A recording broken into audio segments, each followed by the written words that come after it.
Agosto de 1993. 6 jovens, liderados pela experiente Lyudmila Korovina, se aventuram nos montes Kamardaban na Sibéria, próximos ao lago Baikal. Lyudmila era uma instrutora renomada para esse tipo de situação.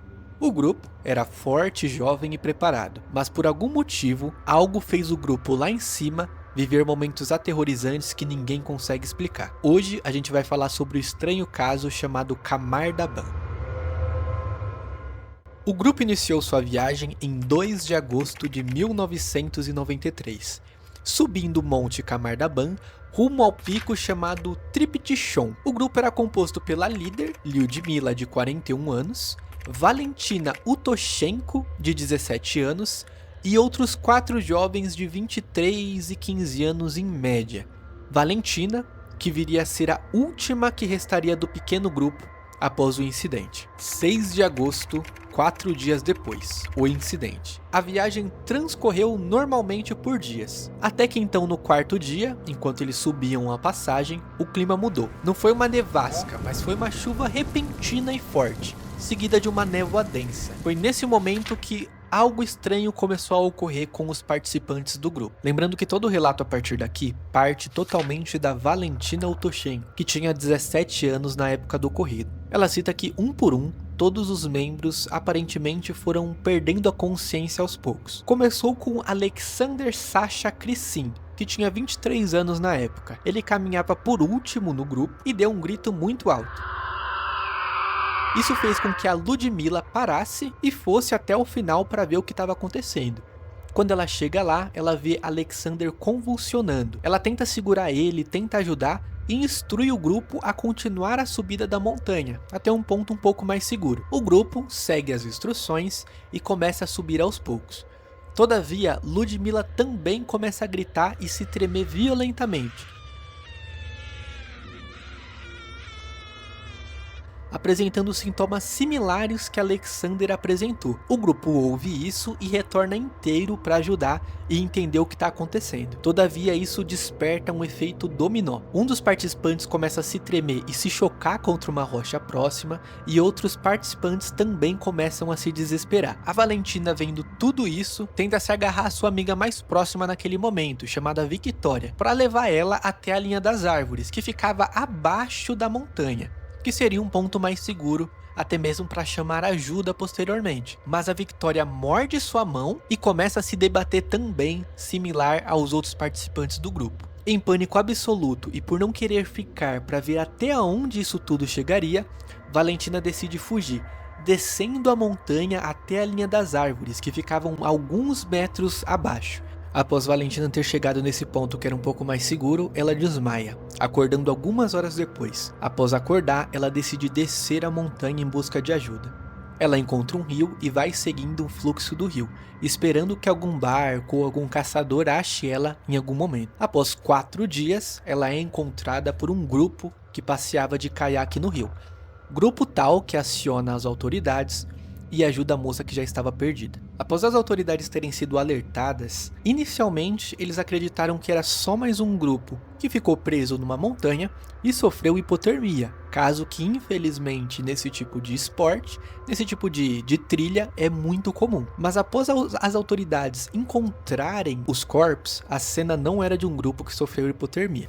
5 августа, 10 часов утра, пришел Крысин, сказал, что они намокли и замерзают. Шел снег, ориентиров не видно.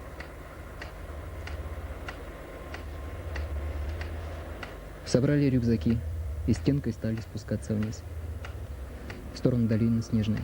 Прошли метров 10, стал падать Крысин. Пытались поднимать, он падал снова. Возле него осталась Коровина, Остальным дала команду спускаться вниз, но почти сразу остановила группу и попросила подняться за ней кого-нибудь. Таня достала тент, и остальные накрылись им. Я поднялась к Коровиной, глаза у Саши были огромные, безразличный взгляд.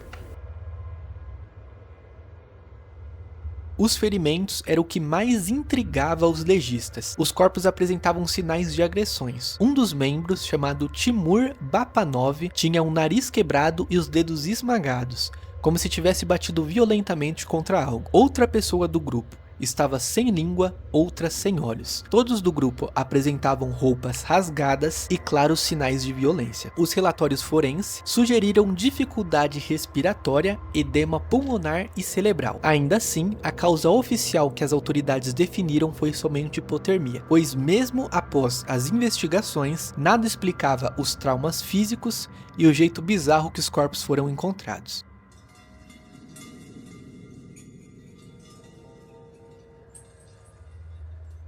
Se a gente descarta o frio, o que poderia ter causado esse colapso mental que a Valentina relatou?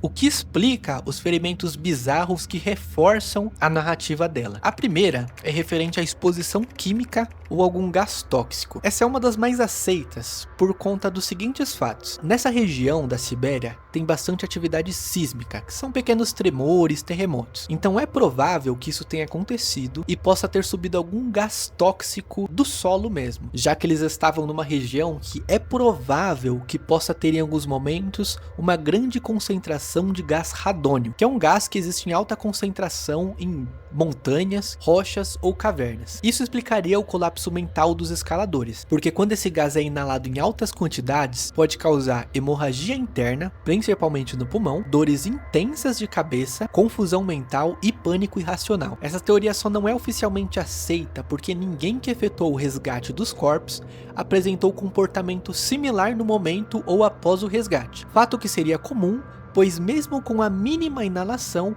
esse gás ele acaba dando algum efeito. Também a sobrevivente, no caso da Valentina, não teve nenhum sintoma junto ao grupo, ou após a fuga do local, tirando o desmaio devido ao pânico, por exemplo. A segunda teoria que a gente tem seria sobre o pânico infrassônico. Esse é um pouquinho mais complexo. Um som infrassônico, ele pode ser gerado por um pequeno terremoto ou por um vento incomum, que gera um infrassom de baixa frequência. Infrassom é um som indetectável para o ouvido, mas dependendo da frequência ele pode induzir pânico, inconsciência, náuseas, confusão e até convulsões. Mas nesse caso a gente fala de uma teoria que envolve um evento extremamente raro, então a gente tem algumas inclusões nela também. Tem muita gente que relata tem uma base militar próximo na área e que poderiam estar fazendo algum teste militar com esse tipo de tecnologia. E isso indicaria também por que as autoridades não foram atrás para fazer investigações mais profundas, devido a envolver um teste